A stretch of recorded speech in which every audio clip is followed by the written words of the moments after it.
Hello friends and my dear students, मैं doctor Vasla Sharma फिर एक बार अपने यूट्यूब चैनल विधि की पाठशाला में आप सभी का स्वागत करती हूं।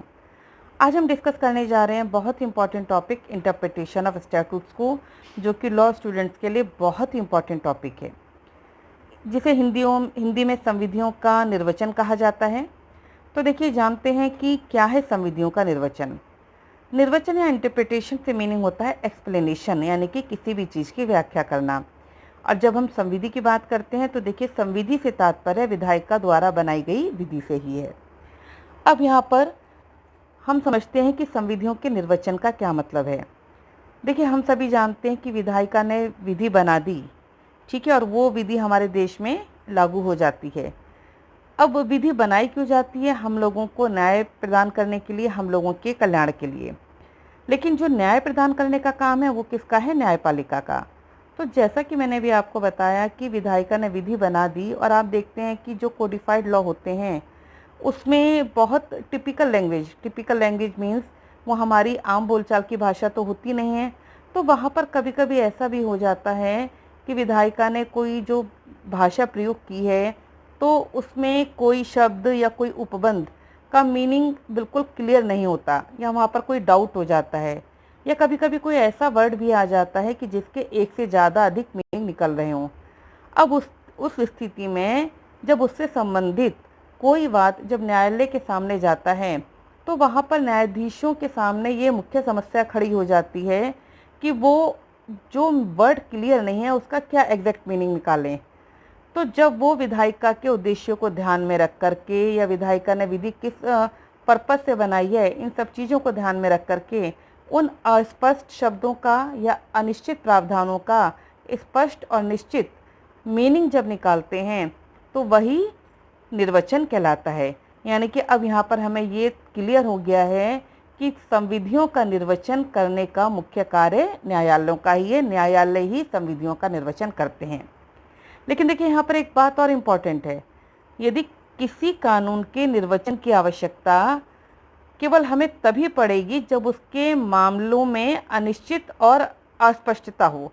लेकिन जहाँ पर भी किसी कानून के प्रावधान बिल्कुल क्लियर हैं, ठीक है, बिल्कुल सर्टेन हैं, उनमें कोई डाउट ही नहीं है, वहाँ कभी भी न्यायालयों को मनमाने ढंग से निर्वचन की अनुमति नहीं होती। तब न्यायालय क्या करेंगे? सीधे सीधे उस विधि का मीनिंग बता करके निर्णय दे देंगे, ठीक है। तो यहाँ पर हमें सबसे इम्पोर्टेंट बात को यही जानना जरूरी है कि निर्वचन कब होगा।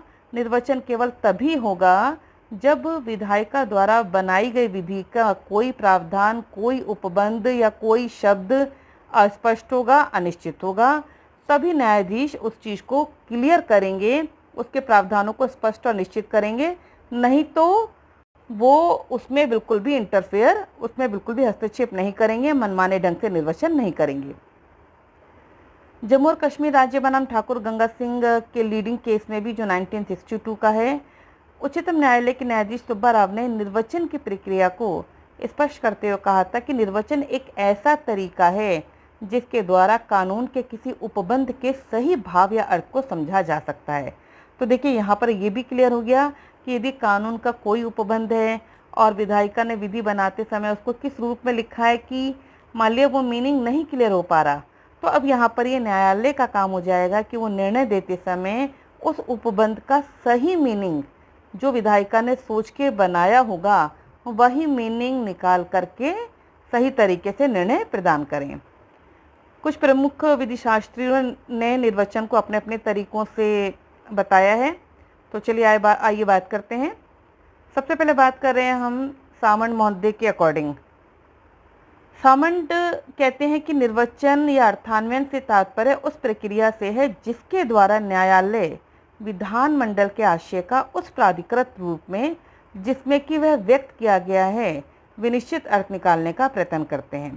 देखिए, यानी कि हम यहाँ पर पूरी तरीके से हम कह सकते हैं कि ये काम किसका है? सामंत महोदय के अकॉर्डिंग भी ये न्यायालय का काम है निर्वचन करना, और वो उसमें विधानमंडल के आशय का, यानी कि विधानमंडल ने किस आशय से विधि बनाई है प्राधिकृत रूप में, जिस तरीके से भी विधानमंडल ने जो विधि बनाई है उस विधि का बिल्कुल सर्टेन मीनिंग निकालने का काम वो काम न्यायालय करते हैं। अकॉर्डिंग टू प्रोफेसर ग्रे भी कहते हैं कि निर्वचन वह प्रक्रिया है जिसके द्वारा कोई न्यायाधीश लिपिबद्ध विधि में प्रयुक्त शब्दों का वही अर्थ लगाता है जो अनुमानतः विधानमंडल ने लगाया होगा।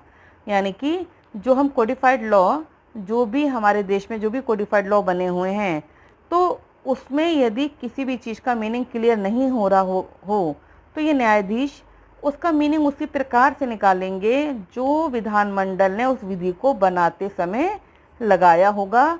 ये काम करना न्यायालय का ही काम होता है, ये न्यायाधीश ही उस विधि का निर्वचन करते हैं। और इस प्रकार प्रोफेसर ग्रे विधि के निर्वचन को एक विज्ञान मानते हैं, क्योंकि एक सिस्टमैटिक प्रोसेस है। सही तरीके से जब न्यायाधीश विधि की व्याख्या करते हैं तो उसी को प्रोफेसर ग्रे विधि के निर्वचन को विज्ञान के रूप में मानते हैं।